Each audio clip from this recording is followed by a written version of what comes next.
Welcome back to Poorly Educated Today in the News, where the world is on fire, the gas pump is judging your life choices, and somewhere a politician is making a decision that sounds like it was brainstormed during a group chat titled Ideas That Sound Better After 3 Beers. Folks, it feels like every morning we wake up and the news looks like somebody spilled a bucket of chaos into a bingo machine and just started calling numbers. One day it's war, next day it's markets, next day it's some guy on TV explaining why everything is fine, while everything is absolutely not fine. I don't know about you, but when the global economy starts sounding like a tractor with 3 flat tires, I start checking the couch cushions for spare change like it's a financial strategy. So buckle up, grab a coffee strong enough to dissolve a horseshoe, and let's talk about what, in the name of duct tape and questionable decision-making, is happening in the world right now. Segment 1. Oil Prices and World War Groupon. The global situation right now is basically the geopolitical version of somebody poking a hornet's nest with a selfie stick. We got the United States, Israel, and Iran escalating tensions faster than a family argument at Thanksgiving when someone brings up politics before the mashed potatoes hit the table. Oil markets are acting like a cat that just saw a cucumber, jumping all over the place because the Strait of Hormuz might get blocked, and apparently about 1/5 of the world's oil supply travels through that little strip of water. That means gas prices are climbing so fast they might need supplemental oxygen. And suddenly, every American is becoming an amateur energy economist while standing at pump number 7 muttering math that absolutely does not help the situation. I saw a guy yesterday staring at the price display like it personally insulted his ancestry.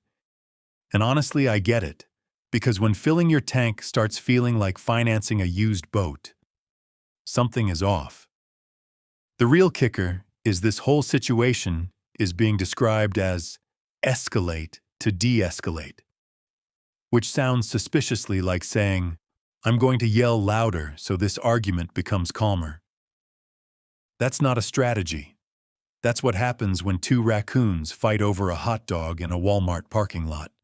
The grounded truth here is global energy supply chains are extremely fragile, and when they shake, everything from groceries to shipping costs starts wobbling like a folding chair at a barbecue. Segment 2. Government shutdown and airport musical chairs. Meanwhile, back home, the federal government shutdown is dragging on longer than a county fair funnel cake line, and now the Transportation Security Administration is running short on staff because apparently working without pay is not a popular career perk. Who could have predicted that? We've got airport security lines stretching so long, you might qualify for residency before reaching the metal detector. And now there's talk of sending immigration agents to help manage airport checkpoints, which sounds about as organized as asking the local fishing club to perform open-heart surgery.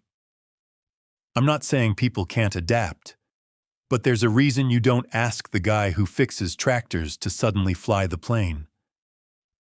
The whole thing feels like the government equivalent of duct taping the bumper back onto your truck and saying, well, it ain't pretty, but technically it's still attached. The serious reality is that government funding disputes have real-world consequences, and when agencies start improvising core security functions, that's not exactly a sign the system is running smoother than fresh peanut butter. Folks just want to get through the airport without feeling like they're participating in a reality show called Guess Which Line Moves Today. Segment 3. Immigration Crackdown and the Paperwork Olympics. The immigration system right now is shifting faster than weather in the Midwest, and people who thought they were legally settled are suddenly discovering the rules changed overnight, like the instructions on a confusing board game. Programs are being canceled, protections are disappearing, and visa costs are climbing so high they might need their own zip code. Charging $100,000 for certain work visas sounds less like immigration policy and more like a cover charge at the world's most stressful nightclub. Somewhere, a highly skilled engineer is looking at that fee and thinking, you know what? Maybe I'll just invent something somewhere else. It's a strange strategy when the country wants technological innovation, but also puts up a toll booth so expensive that even the GPS says, recalculating career. The grounded point underneath the humor is workforce policy directly affects economic competitiveness. And when talent pipelines slow down, industries feel it quickly. You can't say you want the fastest race car while simultaneously siphoning the gasoline out of the tank. Segment 4, Supreme Court and Mailbox Madness. Over in the courts, we've got a legal battle brewing about mail-in ballots that sounds like it was written by someone who really enjoys arguing about calendars. The debate centers on whether ballots must arrive by Election Day or just be postmarked by then, which might seem like a small detail until you realize millions of people rely on mail systems that operate with the punctuality of a sleepy sloth. Military voters overseas are watching this debate like it's a high-stakes chess match where the pieces are envelopes. The argument hinges on an 1800s law, which means we're making 21st century decisions based on rules written when the fastest communication method was yelling loudly across a field. That's like regulating streaming services with instructions originally designed for carrier pigeons. Beneath the jokes, election mechanics matter enormously because small procedural changes can determine whether large groups of citizens are effectively heard or quietly sidelined. Democracy shouldn't depend on whether your envelope decides to take a scenic tour of 3 sorting facilities and a snowstorm. Segment 5, AI boom meets expensive electricity. The technology sector is currently discovering that artificial intelligence runs on electricity, and electricity runs on energy markets that are currently behaving like a rodeo bull that just heard loud music. Data centers require enormous power, which means when oil and gas prices spike, suddenly even the robots start looking nervous. Companies have been investing billions into AI infrastructure, but those profit margins get thinner when energy costs start eating the budget like a teenager discovering an unattended pizza. It turns out the cloud is not actually a cloud. It's a warehouse full of computers that need constant cooling, and cooling costs money. And money currently smells like expensive gasoline. The funny part is we've been promised a futuristic world run by intelligent machines.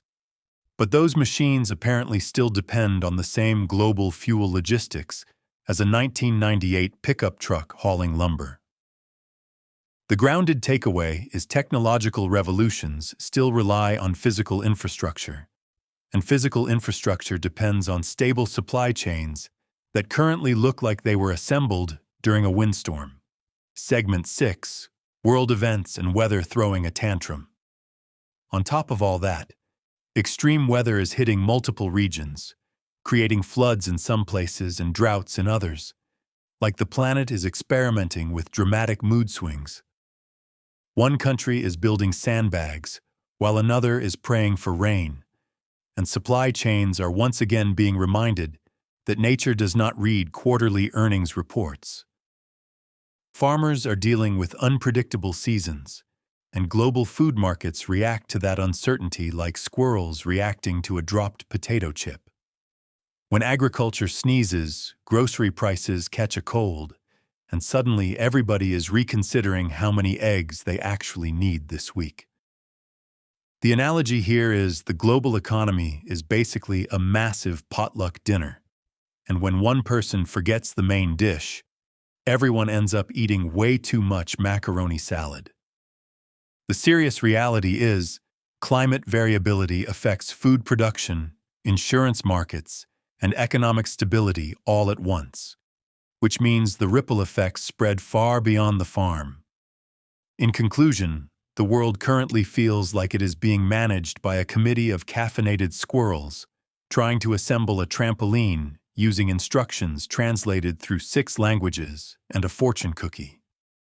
We have war tensions pushing energy prices higher, government gridlock affecting everyday services, immigration policy shifts reshaping labor markets, court battles determining how votes are counted, technology investments colliding with physical limitations, and weather patterns reminding humanity that we are still guests on this planet, whether we like it or not.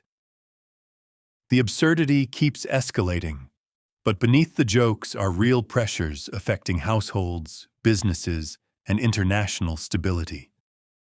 If there is one consistent theme, it is that everything is connected, and when one piece moves, the rest of the machine rattles like a toolbox in the back of a pickup driving down a gravel road.